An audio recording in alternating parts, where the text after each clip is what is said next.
You're listening to The Upland Rookie, a podcast presented by Upland Brits.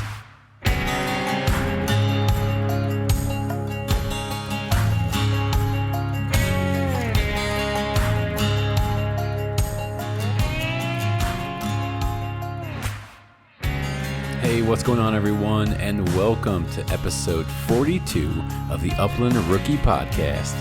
I'm your host, Will Larson, and as always, this is presented by Upland Brits.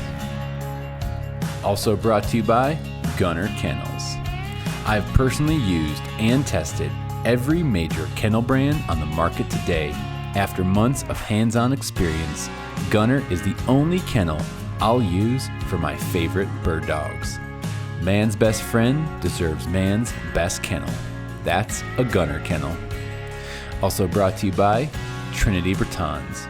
For over 32 years, Trinity Bretons has worked to bring you the best bred Epinal Bretons in the country. Check them out at trinitybretons.com. Also brought to you by Inukshuk Professional Dog Food. Inukshuk's dense formulations ensure that your pup in training and your seasoned bird dog get what they need to succeed in the field. Inukshuk works hard, so your dogs can work harder. Also brought to you by Pointer Freaking Traditions, baby. They have their brand new vintage collar, camo collar out now. You're going to want to check them out and check out that brand new release over at pointertraditions.com. Hey, also use promo code ROOKIE15 when you're checking out at Pointer Traditions. It's going to save you 15% off your entire order at pointertraditions.com. So make sure you use that code when you shop. And also brought to you by Onyx Hunt. Use promo code TUR20 for 20% off your Onyx subscription. Hey, what's going on, everyone? Welcome to episode 42 of the Upland Rookie Podcast. Thank you so much for joining me today on this episode. Thanks for staying along on the ride. It's been a ton of fun watching this thing grow, getting to chat with some amazing people along the way. So thank you, guys. Guys, it is hockey season right now. It is the NHL Stanley Cup playoffs, and I could not be happier. We're in the first round only right now of the 2022 playoffs, and man, there are games on every single night. There's 4 games on every single night, and it is freaking heaven. Loving this time of year. My wife might not be real happy with me. We only watched one game yesterday on Mother's Day. It was late at night. We were watching the Edmonton LA game, and so great time of year, great time to be a hockey fan, unless your team didn't make the finals. But super fun. And how about them Avs? How about them freaking Avalanche, guys? It's been fun to watch them. I'm not sure if you're a hockey fan or not, but bear with me as I go on a little hockey tangent here. So, guys, the Avalanche are crushing life right now. This is Monday, May 9th right now. So they have game 4 against the Preds tonight, and I'm hoping we can put them away right now, get a couple days of rest. Hopefully Kemper's healthy. He got a stick in the eye a couple days ago, and so I'm probably just recapping what you may already know if you've been following along. But the other game I am interested in for good reason is the St. Louis, Minnesota series, and they play tomorrow night, Tuesday. So Nick Larson, you all know Nick Larson over at Birdshot Podcast. Nick Larson's been doing this a long time. We are not related, by the way. Nick and I are not related, at least that I know of. He's an O-N, Larson with an O-N. I am Larson with an E-N. My grandparents are Norwegian, so that's kind of where that E-N comes from. Nick, I'm not sure where you're from, brother, but anyways. Anyways, how does Nick come into play? Well, Nick and I have a little friendly wager going on whose team is going to make it further in the playoffs. And so my money's on the Avs. His is on the Wild. So I think their series, the Wild series, is tied up 2-2 right now against the Blues, and so we'll see if they can turn things around. It's been kind of a back and forth series, couple big games for each team there, and so we'll see. It's got me more curious on watching that series a little bit closer. So Nick, may the best team win. Good luck. I know you got Fleury, and you guys are feeling good on defense there, but I think I'm feeling that all roads to the Cup are going to go through Colorado. And so, good luck. Colorado, I think, is going to kick ass. I'm just saying, between their top line, McCarr, all those guys, you got Devontae's. I mean, we're rocking on all cylinders right now. So, fun times to be a hockey fan. I mean, who you guys got? I got brackets filled out here right next to me of who I got going for further in the playoffs. But yeah, shoot me a message. Who you guys got in the finals? East versus West. Who's your team? Who you pulling for? Let me know. I'll chat hockey and bird dogs all day long. So would love to hear who you guys got here in the playoffs. So moving on back to why you guys tune into the podcast. Hey, super exciting. I have a giveaway announcement I want to tease here on the podcast. You all know I've been working with Pointer Traditions for several months now, and I've teamed up with them to do a giveaway, a Pointer Traditions giveaway. And I don't know if you've seen their brand new Wing Shooter vintage camo collar yet. They just dropped this last week, and this is a freaking badass looking dog collar. They did a really nice job with this vintage camo, all the Pointer Traditions classic quality hardware that they're using, and it just looks freaking sweet. So we are going to be making an Instagram post here in the next several days, probably Thursday or I'm not going to put a timeline, but Thursday or Friday, maybe early the following week. We just got to get a few things ironed out to be able to post it. But so we're going to give away not only this brand new Wing Shooter vintage camo collar, but also a leash. And so it's going to be kind of a spring training combo, we're going to call this, and we're going to pick one winner to walk away with this little prize pack. And so again, the collar looks phenomenal. They make quality products. Really been happy to work with David over there at Pointer Traditions. And so David, thank you for letting us do this giveaway. Again, more info to come, so keep an eye out on their Instagram and my Instagram. We'll release the details and how to enter, all that kind of stuff in the next few days. And so just want to make you aware of that. Super excited to what they got cranking out here over at Pointer Traditions. They're doing some great stuff. Everything's made here in the USA, which is so awesome, and it's just quality gear. So anyway, stay tuned for that. Okay, today's guest, really excited. Scott Whiddon and I, we were chatting on Instagram a few weeks back, and we both live in the burbs, just condensed, crowded areas, lots of people, not easy, quick access to land, all that good stuff. And so Scott kind of posted the question out there, what was it like, or what are some of the challenges that we have as bird dog owners and trainers living in urban areas? And it kind of got the wheels turning, and wanted to sit down and do an episode with Scott. And also, he's a brand new hunter. He's brand new to upland hunting, bird dogs, training, DIY training, all that stuff. And so it was just fun to pick someone's brain, get to know their story. Again, Scott's lens is brand new to upland hunting, and so it was really fun to see some of the passion and excitement through someone who's just getting into this. He's got 2 young bird dogs already, and he's just trying his best to develop them, work with them, and it sounds like he's having a ton of fun along the way. And so again, we unpack a lot of what it looks like to just have to be creative. Not living in the country and having acres and acres of land. Like, what are some of the things we have to do? Living in the burbs, having bird dogs. And so before we dive into the episode, I actually want to kind of unpack a little bit more in detail, kind of from my side of things, of what are some of the things I do or again, some of the ways I have to be creative in living in the burbs with bird dogs. But as some of you may know, I for conditioning, getting my dogs out to run and exercise, conditioned. I'm an avid biker, and so a few years back, I started hooking the dogs up to my mountain bike and just letting them roll. I don't have one of those harness systems yet, one of those bike joring systems. I know I talked about one of those with Brian from Inukshuk a few episodes back, and I'm looking into one of the bike joring systems, not to get the leashes tangled up in the bike tires, but I'm kind of doing it old school. I just have a kind of a simple dog harness from Roughwear. I'm attaching it to the bike, and I'm riding the brakes pretty hard because I'm not going for speed. I'm kind of going for that. I want my dogs to be pulling that resistance. And so, I mean, yes, I will burn through brake pads quite frequently on my bike, but it's worth it.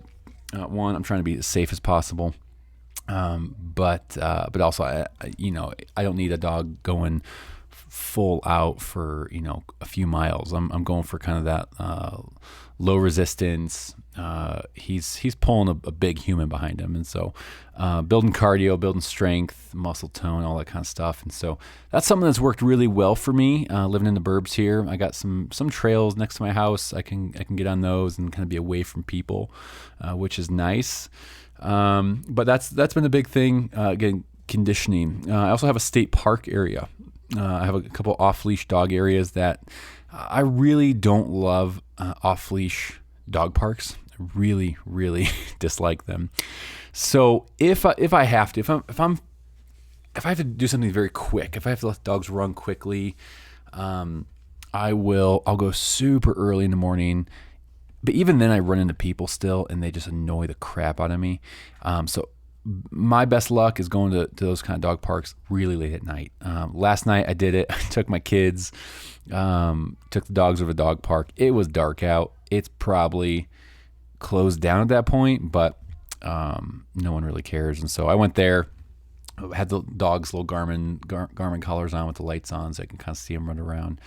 But that was nice. Again, just letting them, that's just pure, just letting them run, condition, have fun, get out there and run. So, again, that might not be unique to bird dogs, but again, when I run my dogs, I'm usually running them with an e-collar or whatever, a tracking collar or something like that. Going to the dog park here in Denver, Colorado area, you just get so many damn questions with people. What's that on their neck? Oh, I never heard of that. It's just, it annoys the crap out of me. People there with their little chihuahuas and, I don't know, labradoodle things, and I don't know. It just annoys the crap out of me to be around people. So I try to stay clear of that and try to kind of be off by myself with the dog. So that's kind of conditioning stuff. Again, I mentioned the state park. There is a state park near me that has kind of an open space area that is not really well known. And so I kind of stumbled across this, and that's been nice. Again, not seeing a lot of people. And if I am, it's mostly other sporting dog kind of people. And so that's nice to be around. You get to meet some cool people there, but they're all having dogs that are either, retrievers or hunting dogs or some kind of working dog. And so that's been kind of a nice little gem to find, piece of land that's kind of dedicated for more working dogs. And so that's been really nice to find as well. Kind of, again, pretty close to my house. And then that same area has water too. So in the summer, I'm going super early in the morning or late at night again to the water area, doing some retrieves, conditioning, all that kind of good stuff. Other than that, I've been known to, there's some open space area by my house, and I've been known to take a dog and take a bag of birds down to this open space and, work on some drills and that kind of stuff. So, it's, again, kind of the name of the game is being creative, being, just trying to think outside the box, not having to drive an hour, 2 hours away, for property or land or to get your dogs working. So, that's kind of conditioning, training. Again, those are kind of quick things I'm doing around my house where it's not taking up a lot of time. Because again, let's be honest, all have jobs, dogs, families, kids, activities, all that kind of stuff. And so sometimes I don't have the ability to drive an hour out to some property I have and, work on birds and beautiful grass and all that stuff. So I just don't have the time to do that all the time. So sometimes these quick little remedies work pretty well. Like I mentioned, there's a club I belong to. It's about an hour from me that has homing pigeons and some great acres of property I can use. And so again, if I have more time, if I have a day off of work, something like that, I'll run out there in the morning and do a little bit more formal work. Some other hunt clubs near me. So just finding those resources. I mean, I'm sure where you live, there's got to be some hunt clubs or properties around you that do some kind of a small membership or something like that. But that allow you to run your dogs or train your dogs year round. Took me a little bit of digging, but I found some. Good old internet. It's definitely helps out these days with that kind of stuff. So just do your homework and look around. There's got to be some places, hopefully around you, that you can get your dogs out off leash, let them run, work on some birds maybe. So you just gotta do your homework a little bit and search around. So those are some of the things that I've been doing, I've done in the past, and again, just it might look different for me or Scott here. You're going to hear it come up in a little bit. It might look different for us than it is for someone that lives in the country and has a ton of property, or someone that lives in the city. I don't know. Wherever you live, it's going to be super unique to your situation. But anyways, thought that could be helpful for you. Maybe you live in the suburbs. Maybe you're finding it challenging to figure out a training plan or a workout plan for your dogs, or maybe you're tired of going to the dog park. Just maybe adjust your times so you're not seeing a ton of people. But as much as I can, I love letting my dogs get off leash and away from other people, away from other dogs. Just some weird things can happen when there's greyhounds and Great Danes and Brittany's all together. So try to stay away from those as much as possible. But anyways, I'm rambling now. I'm going to jump into this episode with Scott Whiddon on episode 42. Enjoy. In urban areas, they're always they're on a farm or wide open areas, and I'm like, that's just not me. Like, I live on a third of an acre. So, and it's not realistic. No, it's not. And a lot of what they're doing requires space, and I don't really have that. So I have to kind of be a little more creative about how I approach my training. And not to mention, I'm a novice. Like, I am true rookie. Sure. Like I started. This is going to be my second season now, but my first, I got my first bird dog, which was a Boykin Spaniel. His name is Cotton. I got him in July of 2021. Nice. So that was your first. That's my first. Oh, this is going to be fun. This is going to be fun. And my whole intentions were like, I'm just going to I'm going to send him off to training, because I got all pumped up on because I go to Arkansas and hunt. I have for the past 3 seasons, and seeing those dogs work and how they just operate it's truly amazing what you can get a dog to do. And that, that kind of lit the fire in me a little bit. I was like, man, I was talking to them, and they were like, no, I sent them off to go training. I'm like, okay, being kind of naive about it. I'm like, okay, well, I'll just do that until I get the dog and I start researching how much it costs per month. And I'm like, wow, for that price, I could just buy me a really nice brand new truck. Yeah. It is, we've all been there. We've all made that comparison, right? Yeah. And so the thing about Boykin is we have in my state, Blaine Tarnecki. I'm not sure. I'll probably butchering his last name, but he's probably one of, if not the best Boykin Spaniel trainer in the country. And, he is very high dollar. And he's in Georgia? Yeah, he's in Georgia. Okay. He's outside of Dublin, which is kind of southeastern portion of the state. Okay. And so, I can't afford to do that. So I've had to kind of learn the hard way and just figure it out on your own and be creative. That's the name of the game, I feel. Yeah. Well, Scott, that's awesome, man. Let's back up a little bit. First off, tell us who you are and put us on a map. and just tell us a little bit about who you are. All right, yeah. So my name's Scott. I live in Ackworth, Georgia, which is like 35 minutes northwest of Atlanta. I'm a firefighter, EMT. That's what I do for a living. That's, that helps me out with a little bit on my off time to, do what I got to do. I'm just like kind of a true, Upland rookie, man. Like I'm just cheers. Like, it's the learning curve is, it's pretty steep, but it's got to keep at it. Absolutely. Put that mug down. For those that can't see this, he's rocking the Georgia Bulldogs national championship mug, and so thankfully I'm not offended. I don't have strong ties to college teams, but I got my Atlanta Braves championship shirt too. I just don't have it on right now. So it was a great year last year. Great. Did you guys win? Did you guys win last year? Oh yeah. Oh, you did? Yeah. Okay. I do not follow baseball, so we beat the Astros, man, and we beat. Yeah, it was great. No one likes them either, man. No one likes them. Didn't the Cubs beat the Braves when they won in 2015? Or who did it? Do you remember? No. The Braves. They probably faced them in the early round of playoffs. Oh, okay. I forget who the Cubs won against in the World Series. Forget who it was, but that's one of those baseball teams.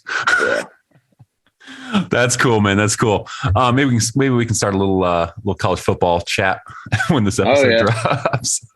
I'm sure people will have some opinions. Oh yeah. There's a lot of strong opinions on that side too, man. Oh yeah. Oh, for sure. Mm-hmm.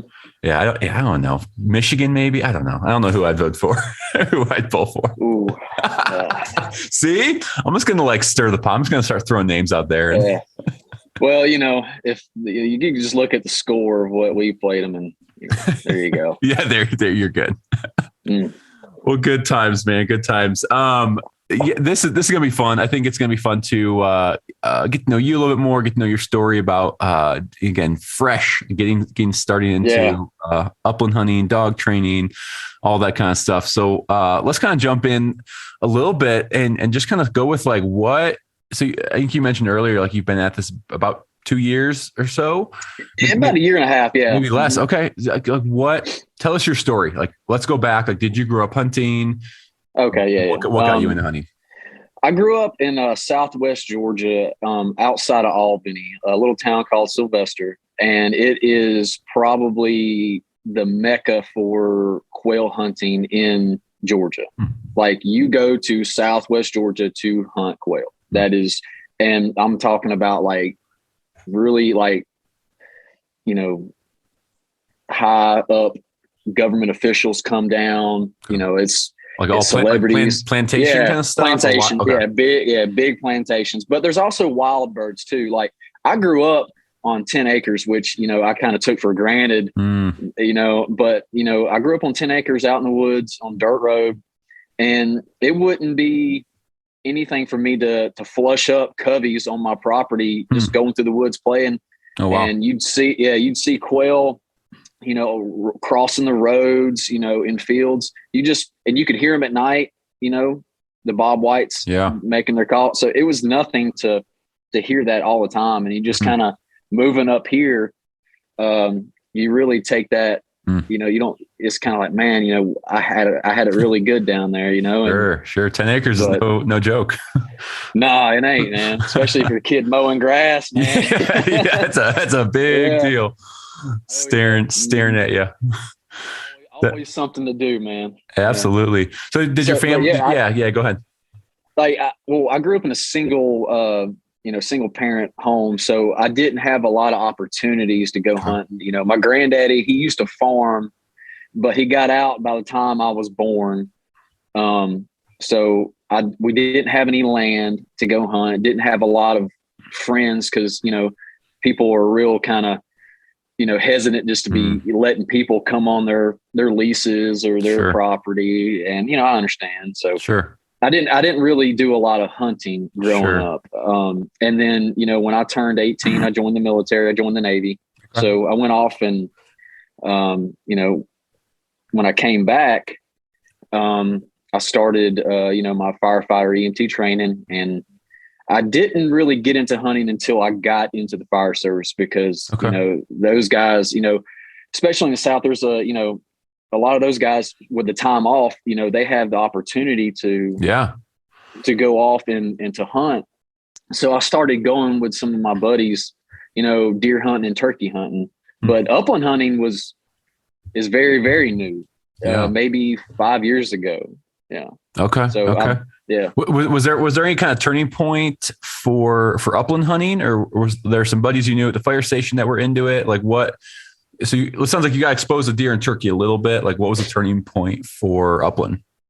Well, I actually started waterfowl hunting recently. So that's what I thought I was going to be into. Waterfowl? I'm just like super pumped. Like went on my first snow goose hunt. Nice. You know, about 4 years ago.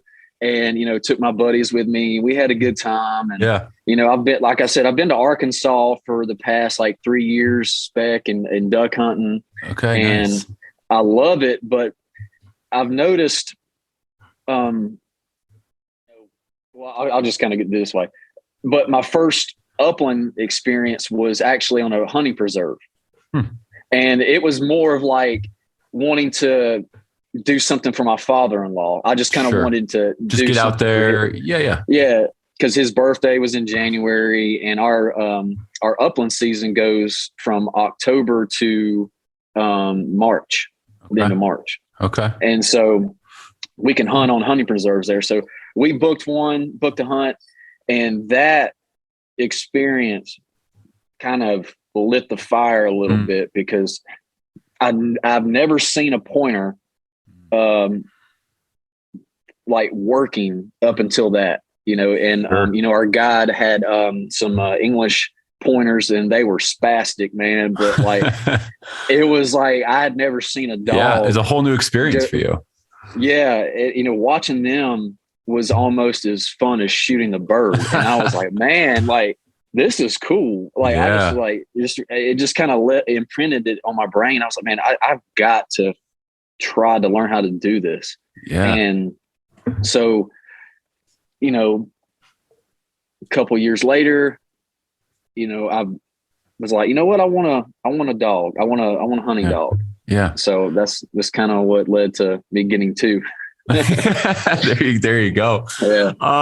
Did you get two at the same time, or did you space it out a little bit, or?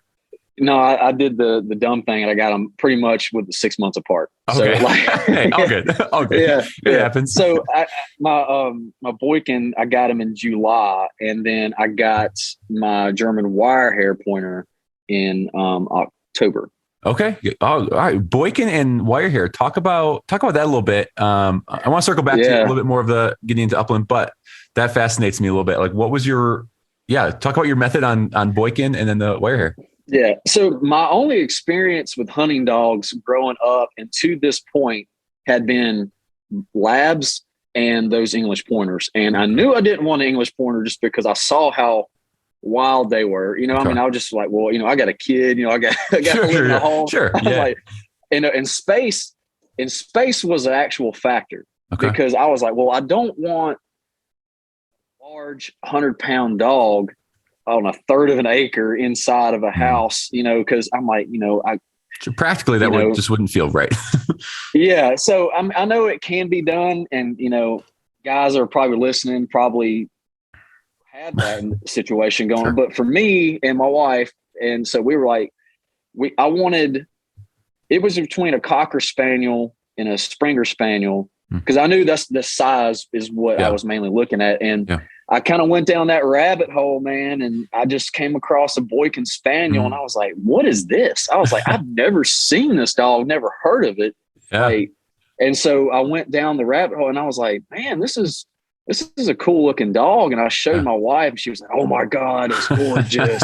They're pretty dogs.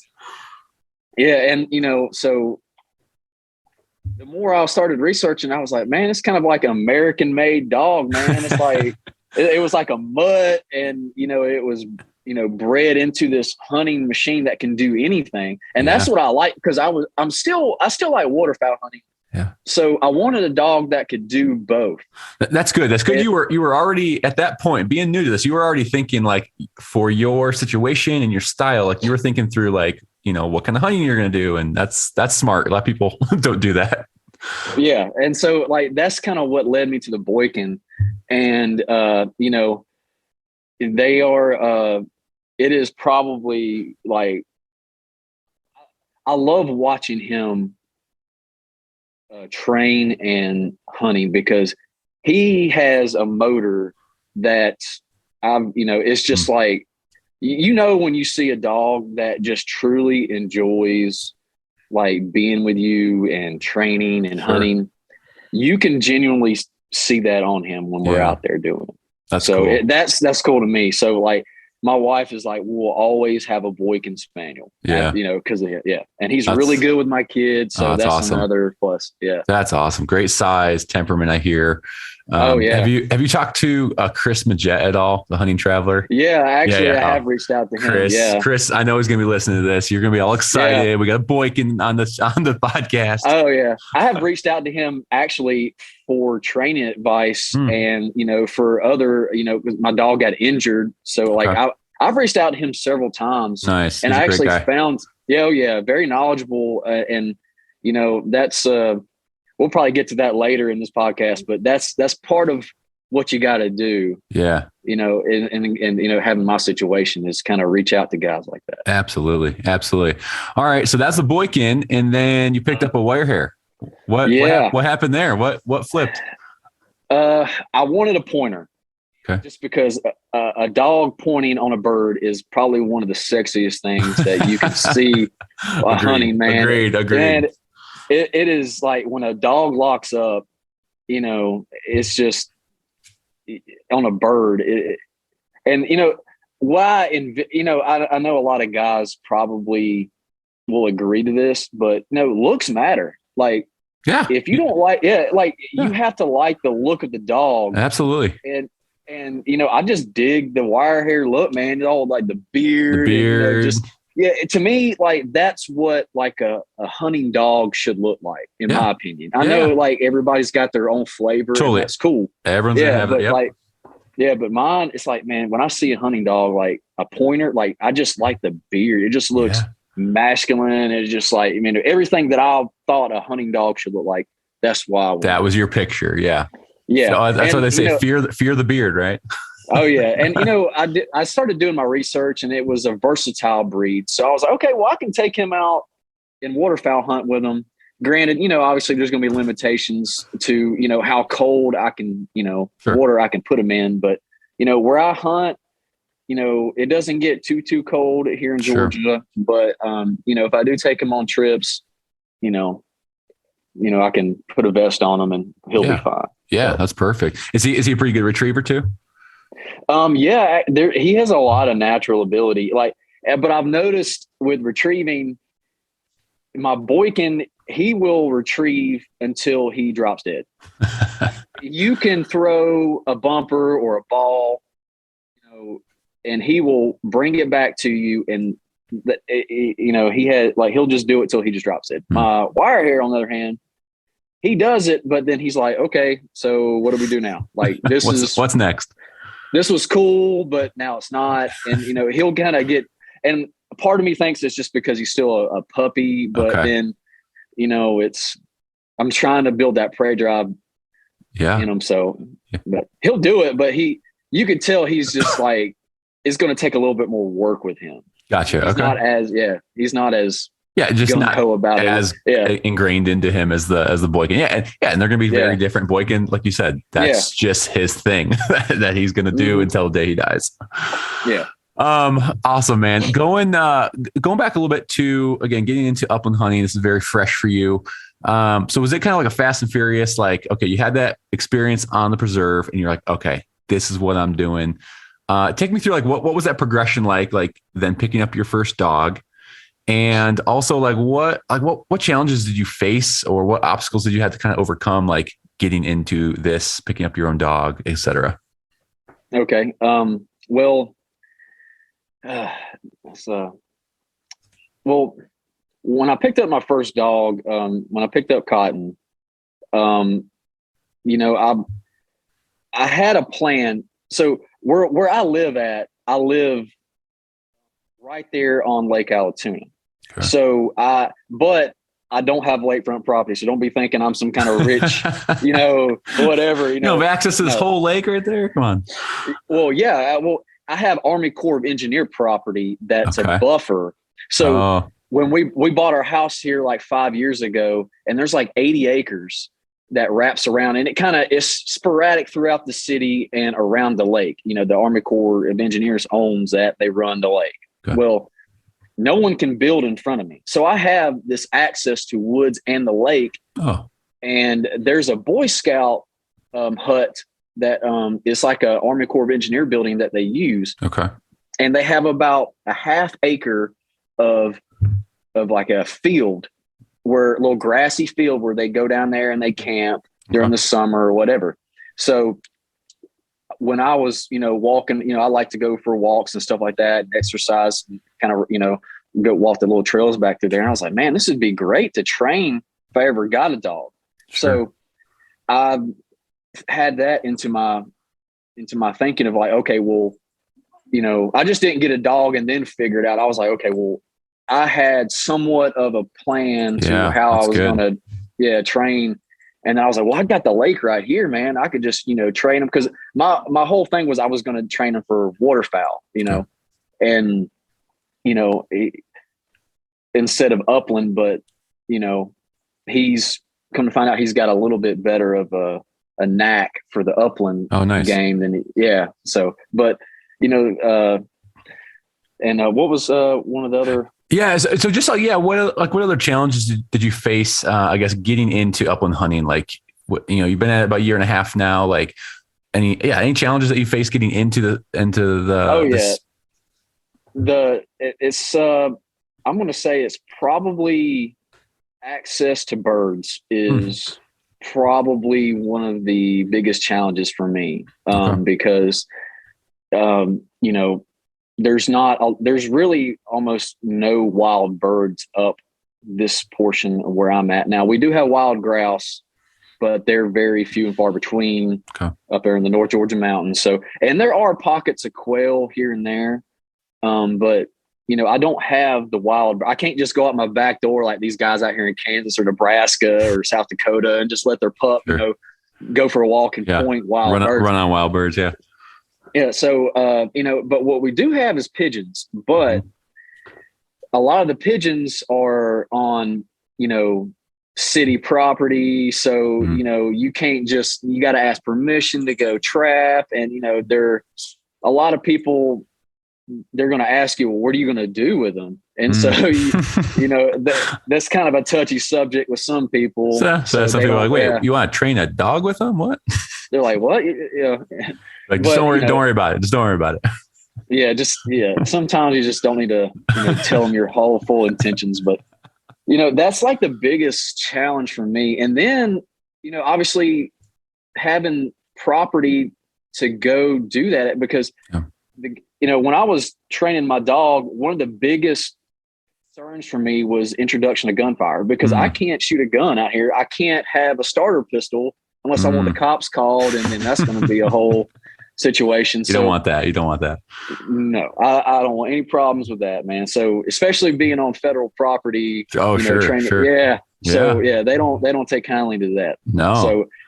So I had to try to, you know, reach out to guys I worked with at the firehouse, you know, who lived further out. Sure. And, you know, one of the guys I work with, he lives about an hour from about 45 minutes from where I'm at. Yeah. And it's really country. And he lives right next to a farmer who's got fields. So, nice. You know, he had permission for us to go out there and let the dogs run. So we would meet up, and I had to purchase some quail from a breeder. Okay. And so we had but you know, immediately we bought like 10 or so, went out there, planted them, and kind of did the whole gun introduction in one day. Nice. Because, you kind of have to, with limited, access to land and birds, you kind of, I wouldn't say rush things, but you have to take advantage of when you do have the opportunity. You do. Yeah. You got to maximize that time that you're spending doing these training exercises. Cause if, when I first started out, I was driving an hour and a half, sometime plus one way to get onto property, go train and stuff like that. And so you got to make the most of your time while you're out there. Have you were talking about pigeons and that, have you ever thought about like buying your own homing pigeons? And do you have the space to like do a little backyard pigeon coop? I do have a little bit of a space to build a small Johnny house, but the wife is not going to go for pigeons pooping all over the place, so, that's, there is some give and take with that. So sure. I could do it, but it's easier just for me to just go out, get the birds. Yep. And handle it, that day. So totally. And not have to upkeep and all that. Yeah. I just recorded a couple of days ago, episode with a guy named Jeff Lusk. You might reach out to him. He's, our whole episode, we dived into pigeon care and like, how do you raise pigeons and all that. So it was pretty interesting. If you're ever interested, that'll be dropping in a couple of weeks here, but it's kind of fascinating. Eventually, when we would like to sell our home and kind of move a little further out so we can get on an acre or two. And then I could, build my own little Johnny house and totally do it from that way. That's awesome. It sounds like, are you doing most of the training? It sounds like you're doing most of it yourself. Is that right? Yes. All of it. Yes. Okay. What have you been reading, or do you have any mentors in your life who are like helping you along this path of dog training, or like what resources have you found helpful for you? Well, I think my biggest resource is social media, through a lot of these like the Boykin Spaniel Society. And then you have, Facebook pages that are dedicated just to that specific breed. That's, you get a lot of information from those places. And then I've joined a kennel club. Okay. It's the Vizsla Club of Metro Atlanta. Okay. And they have a lease. It's like a lease of like a 200, almost 300 acre farm about, 45 minutes south of me. And so they have a Johnny house, they have pigeons, they got quail out there, and they go out there and train. So, but I have to be accompanied with a member who's a member of that lease. Oh, so just being a member of the club doesn't make me a member of that lease. So that's like $400. Yeah. Gotcha. So I already pay for a hunting lease for deer. Sure. So I don't want, I can't afford to pay for just a place to live in. Another one. Yeah. Sure. Is it true? Georgia is it's all privately owned. I mean, a big majority of it, right? Well, we actually have a ton of public land. Do you? I mean, we have like millions of acres of public land. A lot of people don't know that, but we have quite a bit. And matter of fact, the closest public land to me is Paulding Forest WMA, and they actually have. Not every WMA has it or allows it, but they do have a dog training area there. Okay. And so it's nobody can hunt on that. It's, I think but you can run your dog off leash kind of thing. Yeah. And I can plant birds, quail or pigeon, as long as I have a receipt, and the only cons to that is they only allow you to utilize that dog training area from August until March. Oh, okay. So right now I can't go out there. Gotcha. And when does your wild bird season open? What month? Right around probably, I want to say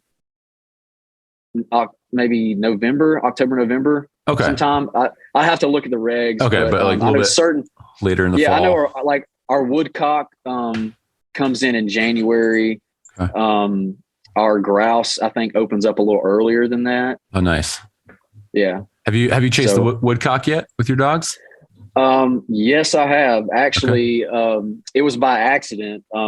Actually, I drew a tag, a quota hunt, for jail Lester WMA, and it's for quail. And so I reached out to the state biologist, and I was asking him about, what the population was up there. And he was like, there are quail there, but he's like, don't expect to be, to run into like 30 or 40, Sure. It was like, if you flush one up and you get an opportunity, consider that. Yeah. Success. Yeah. Yeah. So, my buddy who's got a German short hair, I think she's like 3 or 4.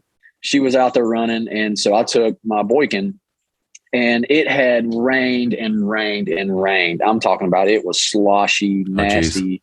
So it was a 1-day hunt. It was the last day of the, the wild bird season. It was late February. So I was like, you know what? We're going out here.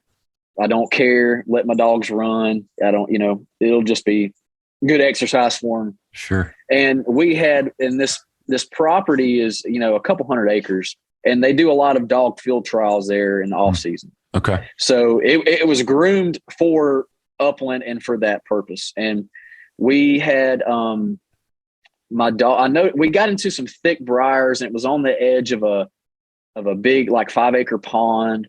And,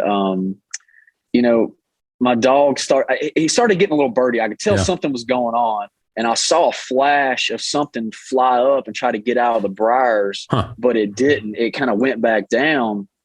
And we were like, oh my gosh, that's a quail. That's a quail. And we're like, we're getting pumped up. So we're starting to circle around, and then my dog flushed it again, and it took off, and we didn't have an opportunity. But I was like, that wasn't a quail. It had like a yellow belly, and it had like a weird kind of a tweety sound when it flew off. And I was like, that was a woodcock. I was like, wow. That was a woodcock. And so, it was crazy. Enough. I had never seen a woodcock in the wild up until that point. Wow. That's awesome. Yeah. That's awesome. Were you able to chase them more that season, or just that one experience, or? Well, we had, we booked a private land hunt. Okay. On a hunting preserve for quail. Okay. It was like a week before that. Okay. Cause I wanted him to get experience kind of, sure. Yeah. Just kind of get the, knock the rust off. And totally. And where we were hunting at, he had fields and pines, like, the kind of the traditional Southern quail, okay. Landscape. And he put out, like, we had like, 30 something quail he put out. Yeah. And I was kind of a little ticked off how he did it. I kind of wanted him to put him out in a wide open, clear field so my dog could have a little bit easier time finding them and just kind of getting on the birds. Yeah, set them up for success. Yeah, but what he did was he put them out, and it was almost like a true wild hunt. We had to go over, we had to really hunt for these birds. And, after a while, like, my dog had a flush, and he kind of was like, okay, like that kind of was surprising. And then he had a couple more flushes, and you could tell he was starting to understand how, how this was going to go. Like he started to understand the game. He was figuring it out as, Yeah. And this is with the Boykin? This is with the Boykin? Boykin. Okay. Yeah. Okay. Mm-hmm. So there, and, obviously I wish we would have shot better. We shot half the quail that he put out. Shooting the pines is pretty difficult on quail. Oh, yeah. I don't know if anybody's ever done that, but that is a true challenge, man. Sure. It is really tough. Hey, anytime you're in woods like that, that's gotta be tough with the trees and the branches and all that stuff. Yeah. And so my buddy, his name is Frank. He's a paramedic. And so he was over there to my left, and my dog had flushed up a quail. Cause you know how quail do, when you break them up, they'll eventually circle back and group up. Sure. That's what had happened. So we went through this portion and didn't find anything, but we came back, and sure enough, he flushed up some. My buddy, there was like a covey of 3, and my buddy shot at all 3, missed all of them. And my dog, I'll never forget this. My dog turned around and looked at me and barked at us. And he was kind of like, it was like a frustration bark. And I was like, oh, he's ticked. Like, he's ticked. Yeah, oh yeah, he was mad. And he was just kind of like, come on, guys. Like, this is not, like, you're supposed to shoot him. I'm supposed to go get him. Like this. And he was letting us know, man, he was not happy with our shooting. That's awesome. And so that's when I was like, man, these dogs are smart, man. Yeah. Like, it's just the intelligence. It's just like the intelligence level. Absolutely. Watching them figure something out on a hunt like that's where they're figuring out the game, figuring out the wind, the terrain. That's the fun part. Yeah. And I kind of appreciated him doing that because it really made him, it was actually probably better for him to hunt that way than it was. Taking them out. A little more natural as far as spread out and tougher conditions. Like it's always good when it's a little tougher on the dog because they're gonna learn more, which is awesome. Yeah, and so like we learned, he learned, so it was learning for everybody. But we had a good time, man. That's good. That's really good, man. That's so fun. What how old are your dogs, and what are their names? My boykin, his name is Cotton, and he turns actually a year old May 9th. Okay. The boykin's young. Okay. Yeah. Mm-hmm. Oh wow. Okay. And so my German wire hair, he's 6 months. His name is Binks. So my wife named him after the cat in Hocus Pocus because that's her favorite movie. She was like, "You named the boykin." That's awesome. Hey, like, honey, God. You let me have 2 bird dogs. Go ahead, name it. I don't care. Yeah. I was like, yeah, you know what? I did kind of buy that. But see, that was kind of a funny thing how we got him because my sister lives in South Georgia and she lives outside of a plantation. Like her backyard, there's a fence, there's a plantation right there. Yeah. So she has a German short hair and she also has another dog that apparently it was a client's dog. From what the story I got, it was a client's dog and the plantation's dog, I guess, got together, got locked up, had a mix. Okay. And it was a German short hair and I think an English pointer mix. Oh, wow. And so they ended up having puppies together, the mixed and the short hair. Sure. And she was trying to give them away. Yeah. And I was like, I turned to the wife and I was like, hey, my sister's got pups. Like, what's one more dog? Yeah, I already got one. And she didn't really kind of put that idea down. So I was kind of like, okay, well, we were thinking about it. I reached out to my sister and I was like, oh, we'll think about it. Well, she ended up giving the dog away before we can, pull the trigger on it. Sure. And so I was like, all right, well, I'm buying us a dog. And so you already had the pump primed and Oh yeah. I was like, well, I better do this before she says no. So smart man. Yeah. So I told her, I got her another dog and she was really thrilled about it. So I had to go to South Carolina to pick him up. So. Okay. That's awesome, man. While you were saying that, it just gave me an idea. I need to do an episode just all on ways we've convinced our spouses to pick up new bird dogs. Oh yeah. Well, I mean, it's kind of, her rationale was, well, what's one more? And I was like, you're right. Yeah. What is one more? Yeah. That's kind of like my wife and I with kids. It's like, what's one more? We're like, yeah, what's one more? Yeah, what's one more? We're having that conversation right now. So. Oh boy. Do you have any right now or? Yeah, I got a son right now. He's going to be 4 years old in June. Okay, nice. That's awesome. Yeah. Well, very cool, man. All right, let's. This is kind of the meat of our conversation. We were chatting online for a little while, just on raising dogs in the burbs in these areas. Again, I live in the suburbs, and houses are close together, and I gotta get creative. And you're kind of in the same boat with training and exercising your dogs, and so. What are some things you've learned or again, challenges maybe you faced with living in the burbs and, getting your dogs trained, keeping them conditioned? Like what does that look like for you? And what have you learned along the way? Well, I've learned that, you can do a lot in your backyard. I bought a Momar stand and, that helps me with place, obedience training, the stay, so within, I guess I have a controlled environment. I have a fenced in backyard. So I can do recall and I can, do a little bit of the retrieving skills and I don't have to worry about my dog running out into the street. Sure. And, you kind of have to be creative. Like I said, you kind of have to go to like the lake or something close by. Like I even, I really came this close to just knocking on somebody's door and just being like, hey man, like, can I just bring my dog here and practice retrieving? Yeah. Because, recently, and this is the things a part of the challenge that you got to face with is my Boykin, he's injury prone, and we'll probably get to that in a second, but this is his second injury I've had with him, but he cut his paw while we were training at the lake here recently because, people are, terrible, and they'll bring glass and they'll break it and leave it. And so he must have cut his paw on some glass because I didn't bring my stand that day. I was like, you know what, whatever, we're just going to unhook him. We're just going to do some from land to, water instead of being on the stand. Yep. And he didn't act like anything was wrong. I didn't notice anything. And that's just how tough these dogs are, man. Like they will fight through pain to do whatever for you. And so we get back to the house and, my wife's like, why is he limping? And there's blood on the carpet. I'm just like, oh my God, what's going on?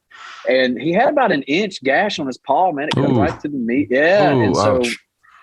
so he had to get, a couple staples in his paw. Oh, and, that sucks.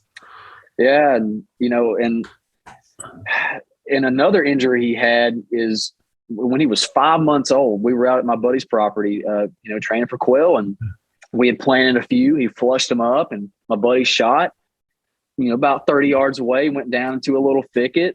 He was kind of, that little, the spaniel little hop. The hop, kind of like the bob, yep, up and down. Yeah, they were just kind of bobbing through the thick grass, and next thing you know, he comes up whelping and lame.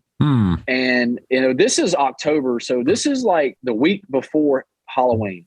Okay. And it's still hot. Like Georgia is hot. It's like 80 degrees, 90 degrees is hot. Sure. Yeah. So, but we did this kind of mid-morning. I thought a snake had bit him. Honestly, I said, oh my God, a snake is, because that's one of my biggest fears about training dogs out here is just, we got, venomous snakes running everywhere. Sure. But he had, I guess, fell into a hole and broke his elbow. Oh, no way. Yeah, so I had to take him to my vet, and the vet was like, yeah, I can fix him, but he needs to go to a specialist because he's a working dog, and if he has any chance of being a normal life, you need to take him here. So I had to take him to a specialist. $4,200 later. Five-month-old. Oh, yes, and a plate and 2 screws. Oh, dang. In his right elbow, but you couldn't tell he has really kind of he healed up great. And, and the water retrieves and swimming is what the doctors were saying. Hey, that's going to be great for him. Low impact. Yeah, it keeps the joint up. So I've had to, kind of be mindful. I bought salmon oil, stuff like that, kind of like to help him with his joints. And so it's, that's a learning in itself was how to deal with injuries because, these dogs aren't indestructible. You take them out into the elements, sometimes they're going to get banged up and, that wasn't something I was ready for at 5 months old, but you're not thinking it about wasn't that.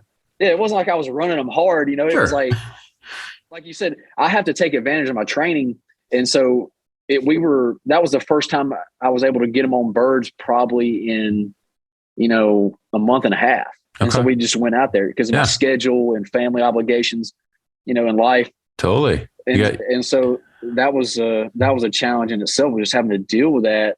And that's tough. You're not thinking about, those kind of serious injuries, especially in a young pup and just when you're out, training like that, but those crazy things can happen for sure. And, and I took him to Arkansas this fall. I actually went on 2 hunts and I was able to take him on one. Nice. I went in one in December and one in January. And I took him on the hunt in January because I was trying to build him up for as much as possible. I was trying to give him a heavy dose of action because he had been hurt and kind of lamed up. So I was trying to, just get him back in the saddle, so to speak. And luckily, the outfitter I was with, he was like, yeah, man, just bring him. And, was that waterfowl hunt when you went to Arkansas? That was a waterfowl hunt. Okay. Yeah. And so I had a flooded timber hunt that morning, the first morning we went down there. this was his first exposure to a boat riding on a gator, like, or side by side. Like, this was his first. First time being on a Momar stand. Like, I didn't have one prior to that. Sure. So it was a lot for him to figure out. That's a ton. The first time hunting in like flooded timber on ducks. Like, he had never seen a duck until then. Like, but we got skunked that morning. Like, it was crazy. We got skunked. Oh, yeah. So like my guide was like, "Oh man, I feel terrible." So he took us out to eat or whatever. But he was really he was rooting for my dog. He was like, "I was really hoping," and that was kind of cool to see. That side, because the waterfowl community, they're a tight knit group. And, but they can also be like really, so tight knit that they don't want you. And so I've noticed that about the upland community. They're more open and free. Sure. About, but the waterfowl community, they're a little bit more closed off. But, every group's got those pockets of like, I know what you're saying.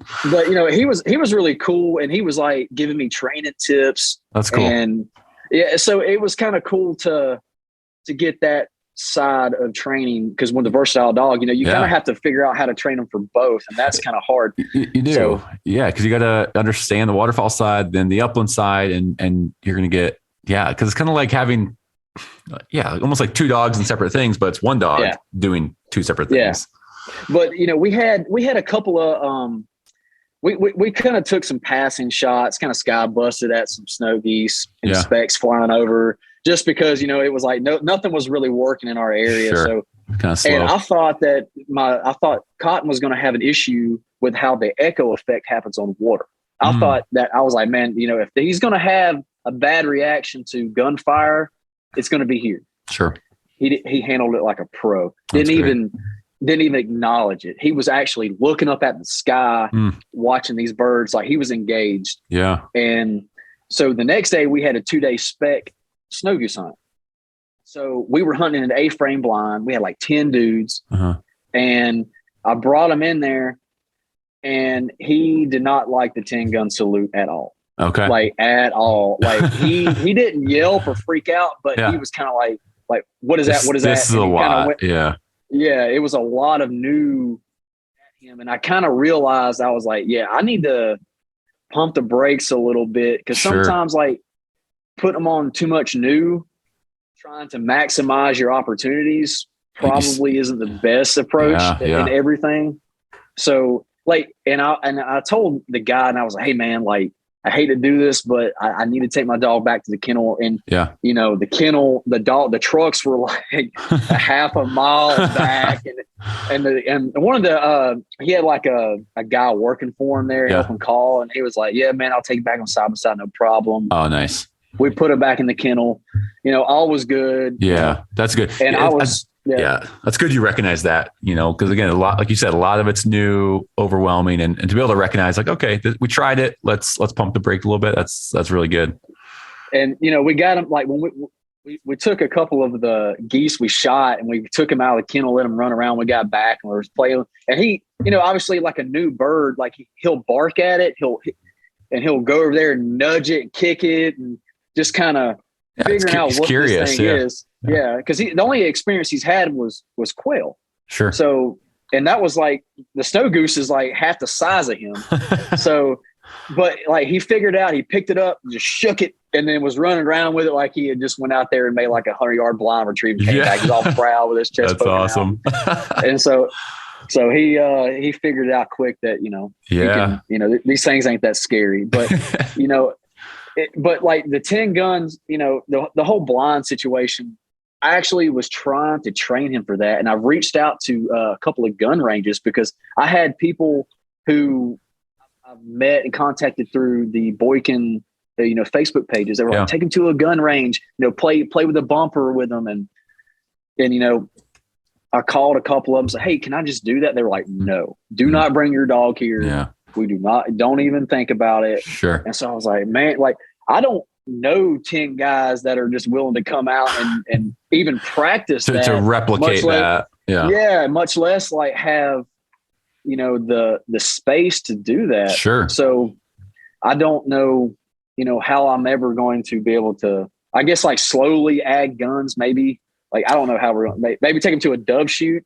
Maybe this fall, I could probably replicate something. And I'm sure maybe just more gunfire, more single gunfire from you, and then grab a buddy or two, and that again, trying to replicate as best as you can. I think that is. But I've noticed with him, taking him on these hunts is when he's focused and he can see the action, like he doesn't like it's not as. It doesn't phase him at all. Sure. But he's more focused in on the looking birds to the sky, the birds. Yeah. Or he's trying to smell them out. And so he's got a task that he can do. And so he's focused on that. So getting him accustomed to the blind is going to be hard. And, I actually have thought about, sending him off to train eventually, to work on his force fetch. Cause I'm trying to do the force hold stuff. Okay. It's just, he'll do it, but then I don't know if I'm doing it wrong or, if I just got to keep, the persistence of it, but it's just, I feel like, he's going to mature. Oh yeah. He's a year old. Absolutely. Like the more time you spend with him, he's going to, you're going to develop that bond. He's going to mature and come into kind of his own. And so you got a lot of good years ahead. How to stay on the Momar stand. Like he's just figuring out stay. Cause like, I've had to I'll throw out the bumper in the backyard and he'll be there and I was like, stay. And I kind of put two fingers right up underneath his collar very lightly. And then, I'll eventually just kind of take it off and just let him sit there. Yep. And I'll tell him to go fetch it and he'll do it. So nice. I think, like you said, it's just the building blocks. It's just getting, yeah. Absolutely. That's fun, man. That's fun. What's probably the most creative thing you've had to do with training in the suburbs? You said you almost knocked on someone's door to see if you could use their really lakefront. Man. What else have you had to do just living in the burbs and train your dogs? Say, for conditioning, because, a boy can spaniel, especially mine, like he's got you cannot tire him out. I haven't figured out a way to make this dog tired. So, for his conditioning, like I'll just hook his leash on him and I'll go for a run. I'll run a mile with him. Yeah. And he will pull like a sled dog. And, I'm just like, man, I'm afraid to run 2 miles with him, just because he's gonna make me tired. He's just getting warmed up. Yeah. And, like I said, I'll go down there to the Boy Scout area. Mm-hmm. And that's how I kind of taught him hand signals because I bought a couple of books. They were very old books, but I've read them because a lot of people who I reached out with were like, hey, get a book, read it, and I'm not that kind of guy to learn from that. But luckily they had pictures of what the guy was trying to do. Pictures are always helpful. Yeah. I'm a visual learner, so and he was telling them for flushing breeds, and it's crazy. He figured it out so quick. Yeah. And so I would kind of have to walk in a zigzag pattern in that field. And I would just, tell him, hey, go left. And I'd kind of start walking that way and he'd get, and I would, I bought some, from Gun Dog Supply. I don't know, if they're a sponsor of the show or whatever. Yeah, but they're not, but hey, if you're listening. Yeah. Hey, but I bought some of the pheasant scent. Oh yeah. And I would put it on a bumper and I, zip tied some pheasant wings to it. Yeah. And I would drag it and then I would stuff it under some pine straw underneath a tree or something. And I would have them just kind of doing that quartering in this little, half acre little mowed area. And so that's been my biggest creative thing. And then just I'll drive to different parts of the lake and just kind of there's it's core property, but it's a public camping area. Okay. And during the wintertime, and I was like, well, I was trying to get him ready for Arkansas. So I was like, he's never been in water colder than 70 degrees. I'm like, he's got to, get acclimated to it somehow. So I had to drive over there because they closed it off for the winter. Okay. But you could still go over there and fish or, or whatever. So popped the little gate because you could park outside of it. And I went around it, took him down there, and was just nice, doing like cold water acclimation training, so. And that's good experience. And because you don't want to get to a colder day and he's like, I'm good. Because Arkansas, a lot of people don't know, but it can get cold, man, especially with that wind, man. And it's just, I wanted my dog to get exposed to as much of that as possible. So he just didn't, freeze up or, say, or shut down. Because, with these dogs, you kind of have to, and that's another thing too. I wanted to see how much my dog could withstand, and so I can know, okay, he's starting to get cold. Yeah. You kind of know the threshold. Yeah. Because I know every dog's different, and I know these dogs can handle a lot from watching these guys post pictures of their dog being iced out, and these boys and even the German wire hairs and having the ice crystals on their beard. Yeah. They're tough dogs. Me being a new bird dog owner and dealing with the injuries, I was kind of a little bit gun shy. With, training my dog, and that's something I've had to mentally get over. Is that was a freak accident, because I kind of blamed myself. Things are going to happen. Oh, things are going to happen, man. It just I kind of was like, man, was I going too hard with him? Was it what did I do wrong that I put him in a situation where he shouldn't have been? And, because having to carry your dog out with a broken leg and crying is just not a good feeling at all. Yeah. So, and so I never want to have to deal with an infield emergency, but it did make me more conscious of the fact that can happen, and you need to be prepared. So I have a dog medical kit now that I carry with me. Good. So it's kind of a silver lining. And it's all part of learning, because when you get a bird dog, especially for me, I thought these dogs are just tough as nails. Like nothing's going to happen. You're wrong. Like that's like, it happens all the time. Yeah. And a lot of it happens while you're training. Yep. Training, hunting those things can happen any time. And, whether it's a barbed wire or who knows, another animal, coyote, snakes, weird shit's going to happen the more people are at this. And, my wire hair, I almost lost him. Like he had just received his, all his shots, like all his boosters, like everything that you need to be, I guess, like, I'm not a vet, but all the shots that he needed. So basically all he needed was his rabies and like a booster shot. And we wanted to take him to South Georgia with us on a trip to see my family. And we took him with us. So we got an Airbnb that was dog friendly. And, me being new and naive a little bit, I thought, well, because my dog is fully vaccinated, I could take him to like the Buc-ee's where the dog area is, to let him use the restroom, stretch his legs a little bit. I've done it with my dog while I took him to Arkansas. He has no issues. Well, my dog, Binks, the wire hair, he picked up a nasty viral infection. Oh no. Yeah. So, when we got back from the trip, he started acting a little lethargic. And he felt really warm, didn't want to eat or drink. Oh no. And so, it was a week, almost 2 weeks to recover from that. And the vet, they couldn't figure out what was wrong with him. They just described it as a dog flu. So, $2,000 later, of course, bills, of course. And, my vet was like, man, dude, you've gotten doused with injuries, and oh man.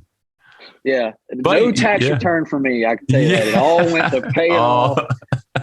But I'll tell you this, I preach to people, if you're going to do this, I luckily had, because, with AKC breeds, like you get that free month of pet insurance. Oh, yeah.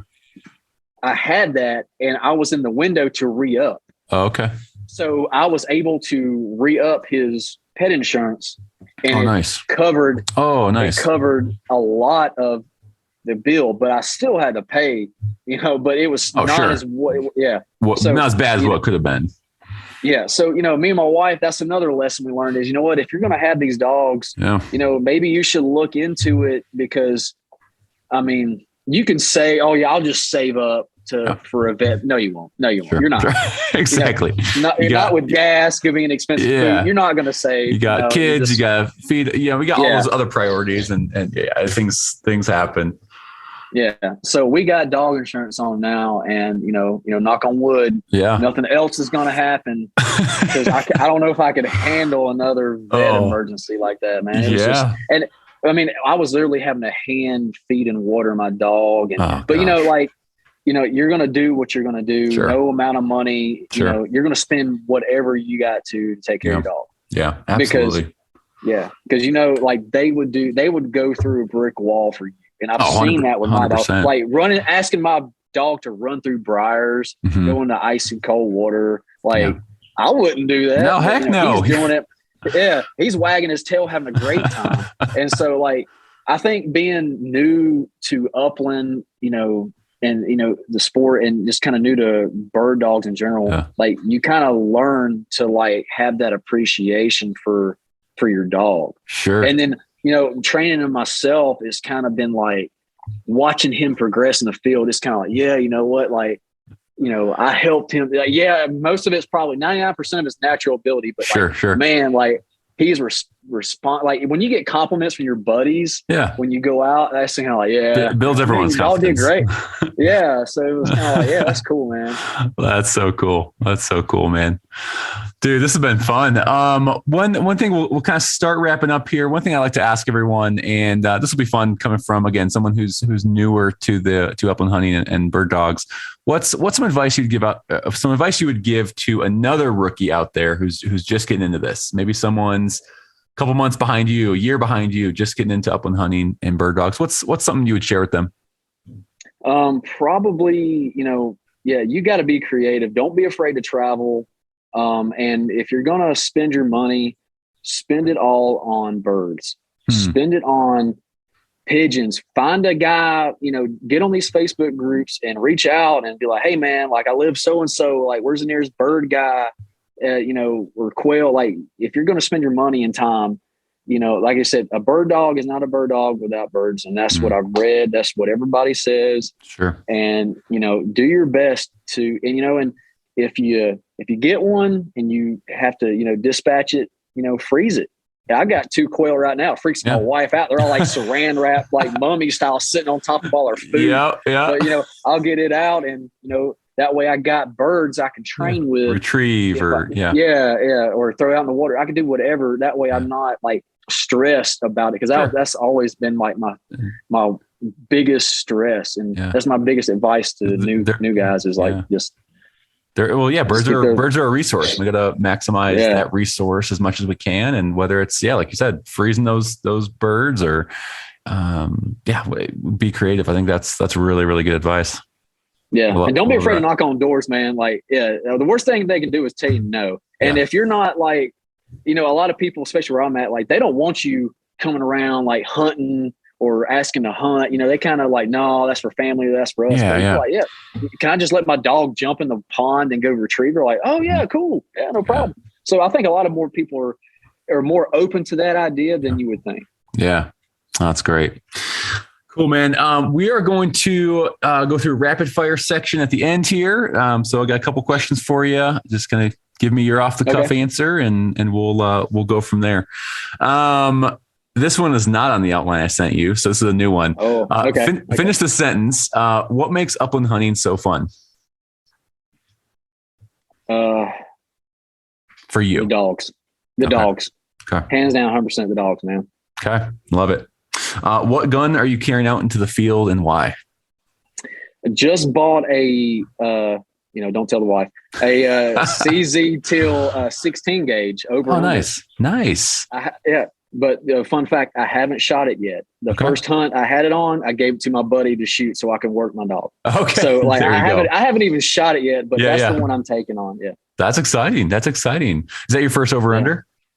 Yes. And I got a trip planned in Kansas this fall. Hopefully if gas prices, can come down, I'll be able to make it, man, because from Georgia to Kansas. Yeah. So but that's what I'm going to take with me out there to Kansas, hopefully. Is that the gun with the OD green barrel? No. I think you could get it in that, but mine's just straight wood and a blue barrel. Okay, nice. That's cool. All right, favorite dog breed besides the ones you own? Oh yeah, see, I did a lot of research, went down a lot of rabbit holes for this, and I have to say, I probably will butcher this, but it's like a Llewellyn setter. Oh yeah, Llewellyns. Yeah, man, those dogs look just super cool. Like, and especially like in the grouse woods of Minnesota, Wisconsin, wherever. I mean, they just look sexy on a point, man. Yeah, they got that dark, that black, and that that brown patchy color they have. Yeah, the ticked and they're white, and it's just like the way they look on a point is really cool. Yeah, those are cool looking dogs for sure. What trips do you have? Do you have any trips planned this year out of state, or are you staying in Georgia? Going to Kansas, hopefully in November for pheasant opener. Nice. So I'm super pumped about that. Never been to Kansas hunting, never been on any wild birds. So that's my one out of state trip. But this year, this is going to be probably the most difficult. I'm trying to go to North Georgia to get on some wild grouse. Okay. That's I've talked to our state biologist about it. He said, if you get 1 to 2 flushes on a hunt, consider yourself lucky, and you're probably going to walk about 8 to 10 miles up mountainous terrain to get that 1 to 2 flushes. So it's going to be pretty tough, but I'd like to try. Okay. Yeah. Heck yeah, man. Favorite bird to hunt? It's got to be the quail, the bobwhite, just because it's just southern. It's just what I think represents the South, and in upland hunting, and they taste really good smothered in gravy, man. So, I mean, anything in gravy. Oh yeah, anything. All right, and then one more: a beverage of choice after a hunt. Ooh, yeah. See, I'm a bourbon guy, man. Okay. I like a Wild Turkey 101, man. Okay. I like a higher proof, man. I like a little bit of a bite and just putting on some rocks or drinking neat. Yeah. That's awesome. And then last one, any goals you have this summer for your dogs training? Like what's kind of like your highest priority with training this summer? Well, it's kind of different because my dogs are at 2 different stages. So like I want my boykin to not be force fetched, but to clean up his retrieving a little bit. Okay. And I want to work on my wire hairs recall, going from a flusher who won't go more than 40 yards to a pointer who will go about 100 yards scares the crap out of me, especially living where I live. So you kind of have to keep a check on that. Sure. And Spaniel, I don't have to. Yeah. No. But those pointing breeds, man, they'll get out there. Have you invested in like a GPS collar yet, or for the pointer? Not yet. That's my next big purchase. Okay. I got I guess I want to call it a shock collar, e-collar. Yeah. Yep. So, but I'm kind of hesitant to introduce that to him right now. Just sure. Yeah. He's young. He's got time. Yeah. Let him develop a little bit, but I will just say plug GPS collars. They gave me so much more peace of mind. Back when I was starting out with my dog, it terrified me. I heard some horror stories about dogs being lost, and GPS collar gave me a lot of peace of mind. So, because a good looking hunting dog, that'll get picked up real quick. 100%. Somebody, 100%. There's a story my mentor told me. I think he had GPS collar on his dog, but dog was out, I don't know, 500-600 yards and just kind of like couldn't find a dog. It's kind of open area. He's looking, he can't see the dog. He looked for quite a while, and he's like following the GPS signal, and says he's like 10 feet from a dog. He's like, where the heck is this dog? And dog ended up falling in about an 8-foot hole and just laying in the bottom of the hole, couldn't get out. And he's like, if he didn't have that GPS collar, I mean, you have no clue where that dog was, in the middle of this field, just down in this hole. So the funny thing crazy stuff happens. Like, my buddy lives kind of on the foothills of the Appalachian Mountains, and he's got a moonshine steel that's like in a 20-foot cave, like on his property. And, you or your dog, there's stuff like that still out there. Sure. And you never know, man. Like you said, that's pretty scary. So. Yeah. Stuff can happen for sure. So, Well, Scott, this has been a blast, man. Thanks for just sharing a little bit more about you and your journey into upland hunting and bird dogs. I think it's been fun to just get that perspective and hear some of that through someone who's been at it for a couple of years now. So thanks for doing this. Yeah, thanks for having me, man. Just glad to share my story, and hopefully, there's guys like me who are like new to bird hunting, any type, waterfowl or upland, and new to bird dog training. So, it's podcasts like this really kind of, I listen and I take notes, man. Yeah. It's a good way to learn. And, again, reaching out people, asking questions, things like that. It's how we all learn and figure things out. So it's keep at it, man. And good luck this season coming up. No, I appreciate it, bro. Yeah. Thanks so much, Scott. It's been a blast. Yes, sir. You too. Have a good one. All right. You too. Bye-bye. And that's a wrap on episode 42. Scott, thanks so much, man. Thanks for sharing your story, sharing your passion. Excited to see your journey continue with those 2 young pups. And excited to be cheering you on from over here in Colorado. Hey guys, thanks so much for tuning in. Don't forget, keep sharing this podcast with your friends, your family, your aunts, your uncles, your brothers, sisters, cousins, nephews. I don't care. If they like dogs, they like hunting, upland, just getting out there in the wild. Share this podcast with them. Let them know it exists. Let them know it's out there. And either share it on your social media, Facebook if you use that, whatever it might be. But we really appreciate it. Other than that, don't forget, we got the giveaway coming up with Pointer Traditions. You could win a leash and the brand new Wing Shooter Vintage Camo Collar that Pointer Traditions just released last week, selling like hotcakes. And so, again, stay tuned. Next few days, Pointer Traditions and I both will have info out on our social media how you can win this spring training combo pack. So stay tuned for that. Hey guys, don't forget, go put some miles on those boots and follow your favorite bird dog. Take care.